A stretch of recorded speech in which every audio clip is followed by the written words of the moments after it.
Dreamworks Animation, the ultimate hit-or-miss studio.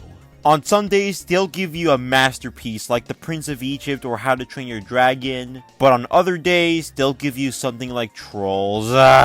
Sorry about that, I just hate those movies so much. However, ever since they released Puss in Boots: The Last Wish, their reputation has kind of been going downhill. Don't get me wrong, I think Puss in Boots: The Last Wish is a masterpiece and it's easily one of my favorite films from the studio. What I mean by this is that ever since The Last Wish, people have been expecting every single Dreamworks film to be of that quality. And every time they release something mid like Ruby Gilman or Trolls 3, I see idiots going around like, "Oh my god, Dreamworks fell off so hard!" Well, newsflash, Dreamworks has always been a hit-or-miss studio. Rather you like it or not, they've always been like this. But if there was at least one Dreamworks film that I had high expectations for, it was definitely The Wild Robot.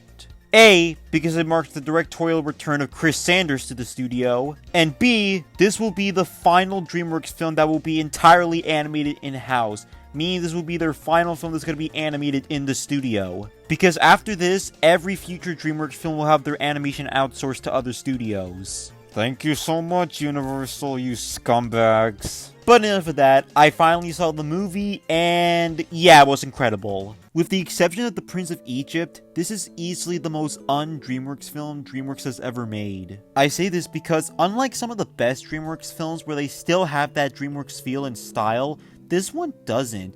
If anything, this feels more like a Golden Age Pixar film. Because of this, the film successfully manages to stand out from every other Dreamworks film, again except for The Prince of Egypt. And I love how, unlike most modern kids movies, the film successfully manages to tell its message without having to hammer it to your face. That's also not to mention the other positives it has, like Chris Sanders' incredible screenplay and direction, phenomenal animation, great voice acting, and a spectacular climax. Now, I personally haven't read the Wild Robot books myself, so I'm not going to judge it as an adaptation, but as its own thing, I think this is a phenomenal film and the perfect send-off to Dreamworks making their films in-house. I'm giving The Wild Robot a 10 out of 10, easily the best animated film of the year. But before we end this video, I might as well give off a mini review of another film I saw on the same weekend as Wild Robot, Jason Reitman's Saturday Night. A biopic about the 90 minutes before Saturday Night Live went on the air. And while I don't think this is perfect like Wild Robot, I still think this is incredible. I'm not going to say too much since this isn't in wide release yet and I want to encourage people to see it when it is. But yeah, I thought this was incredible with a great screenplay, strong direction, greatly shot on 16mm, and a ton of fun. I give it a 9 out of 10.